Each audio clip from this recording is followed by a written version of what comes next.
ugxaantu ma aha mid sugaysa shahwada oo keliya sida ugxaantu u doorato shahwada ugu tayada badan. Ma ogtahay in buugaagtii hore ee caafimaadka ay noo sheegi jireen in ugxaantu ay tahay keliya mid meesha iska dhex fadhida oo sugaysa ilaa shahwada ugu dhaqsaha badan ay soo gaarto. macnaha ugxaanta buugaagta hore waxay sheegi jireen in ugxaantu ay sugayso shahwada tan ugu dhaqsaha badan. Sayniskan cusub wuxuu caddeeyay in tani ay tahay wax qaldan. Ugxaantu ma ahan mid wax sugaysa waxay leedahay maamul gaar ah.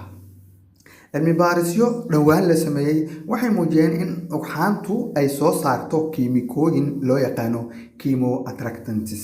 kiimikooyinkan waxay u shaqeeyaan sidii nal wax raadinaya oo kale, waxayna soo jiitaan shahwo gaar ah ayay soo jiitaan. ugxaantu marka ma doorato shahwada ugu orodka badan ama shahwada ugu horeysa ma doorato. waxay toos u soo daysaa kiimikooyin doorta shahwada leh DNA-da ugu tayada badan. iyadoo ugxaantu kiimikooyin ay soo daysaa. kiimikooyinkaas waxaa la dhahaa chemoattractants. waxay kiimikooyinkaas dooranayaan shahwada ugu tayada badan. ma dooranayaan shahwada ugu soo meesha ugu soo dhaqsatay, ugu orodka badan, ugu soo hormartay ma dooranayaan. waxay dooranayaan DNA-da ugu tayada badan midda leh ayay dooranayaan. sidoo kale waxay dooranayaan shahwada la jaan qaadi karta unugyadeeda ayay dooranayaan. xitaa waxay diidi karaan ayaa la leeyahay waxa la yidhahdo chemoattractantska waxay diidi karaan in shahwada ugu orodka badan ayay diidi karaan oo meesha soo gashay haddii DNA-du aysan caafimaad qabin. shahwada aan DNA-du caafimaadka qabin xitaa haddii ay tahay midda ugu horeysa ee meeshan soo gashay way diidi karaan.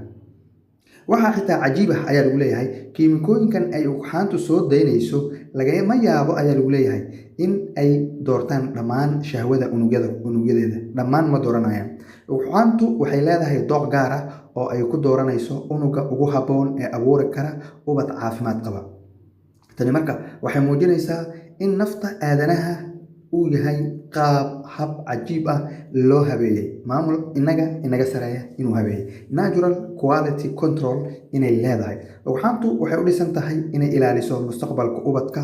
sidoo kale waxay ka hortagtaa cilladaha hidde-sidaha. shahwada cillada hidde-sidaha wadato ma dooranayso ugxaantu. maanta laga bilaabo xusuuso inaad tahay natiijada dooq aad u xeel dheer oo dabiici ah. la wadaag saaxiibada kale, like saar muuqaalka.